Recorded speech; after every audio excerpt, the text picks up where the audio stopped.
looked up at the sky and wondered about the incredible creatures soaring above? Birds are fascinating, right? They're all around us. But how much do we really know about them? Today we're diving deep into the world of our feathered friends to answer some of the most frequently asked questions about birds.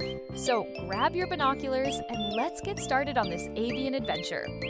First up, what exactly makes a bird a bird? It's a great question because many animals can fly, like bats or insects, and some birds can't fly at all, like penguins and ostriches. So, what's the secret? The answer is feathers. Feathers are the single most important feature that sets birds apart from every other class of animal on Earth. No other animal has them. They're made of keratin, the same stuff as our hair and nails, and they are marvels of natural engineering. They provide insulation to keep birds warm, they help with camouflage, they're used in courtship displays to attract a mate, and of course, they are absolutely essential for flight. So next time you see a feather on the ground, take a moment to appreciate it. It's a unique hallmark of the entire avian world. Speaking of feathers, that brings us to our next big question. How do birds actually fly? It's not just about flapping their wings. It's a beautiful combination of anatomy, physics, and pure power. First, let's talk about their bones. Bird bones are incredibly lightweight because many of them are hollow, filled with a crisscrossing network of struts for strength. This makes their skeleton strong, but much lighter than a mammal's skeleton of the same size.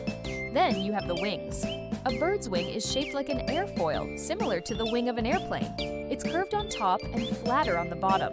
As a bird moves forward, air travels faster over the curved top surface than it does underneath. According to a principle in physics called Bernoulli's principle, faster moving air has lower pressure. This pressure difference creates an upward force called lift, which pushes the wing and the bird upwards. But lift alone isn't enough. They need to move forward. That's where flapping comes in. The flapping motion is a powerful figure-8-like movement that generates thrust, propelling the bird through the air. The large primary feathers at the wingtips act like propellers, biting into the air and pushing the bird forward. It's a complex, coordinated effort involving powerful pectoral muscles, which can make up a huge portion of a bird's body weight. So, flight is this amazing synergy of a lightweight skeleton, aerodynamic wings creating lift, and powerful muscles generating thrust. It's one of nature's most incredible feats of engineering. Now, for a classic question, do all birds lay eggs? The answer is a resounding yes. Every single one of the more than 10 species of birds in the world reproduces by laying eggs. It's a defining characteristic of the entire class Aves. There are no birds that give birth to live young, unlike mammals. This method of reproduction has some advantages. For one, carrying developing young inside the body would add a lot of weight, making flight difficult or impossible. By laying eggs, the female can offload that weight and continue to fly, find food, and escape from predators more easily. Bird eggs themselves are wonders.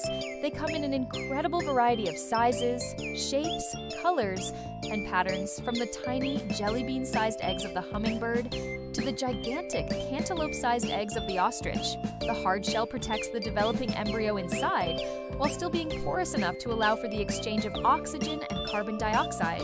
So, yes, every bird, without exception, starts its life inside an egg. So if they're all flying around, how do birds talk to each other? They might not have conversations like we do, but they have a surprisingly complex system of communication. They use a combination of sounds, body language, and visual signals.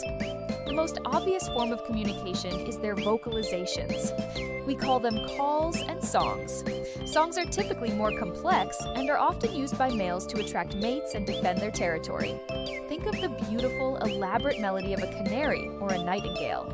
Calls, on the other hand, are usually shorter, simpler sounds used for a variety of purposes, like a sharp chip to warn of a nearby predator, a series of squawks to keep a flock together, or a soft peep from a chick to let its parents know it's hungry.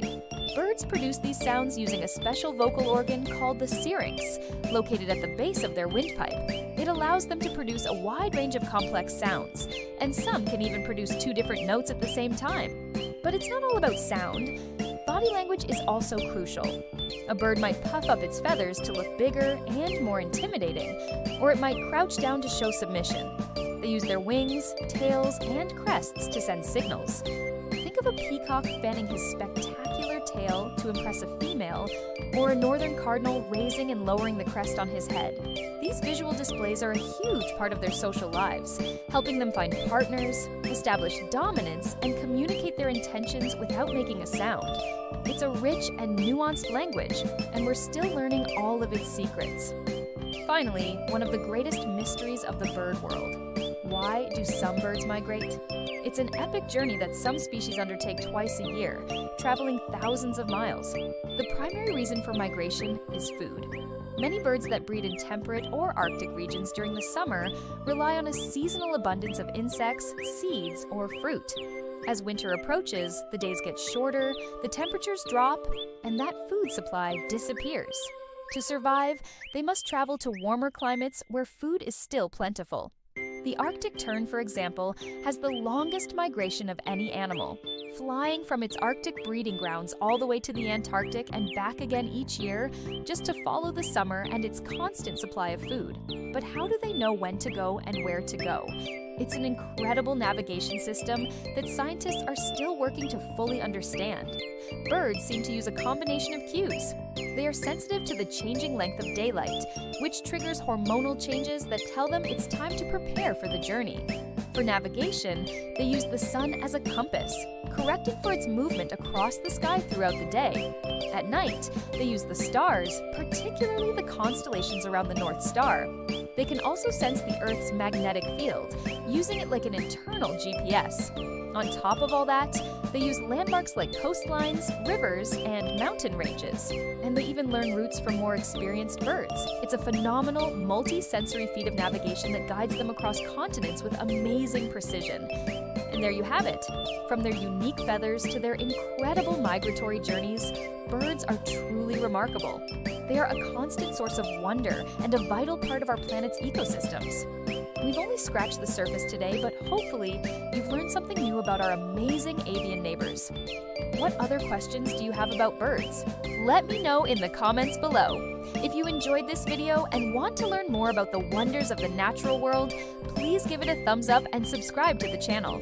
Thanks so much for watching, and we'll see you in the next video.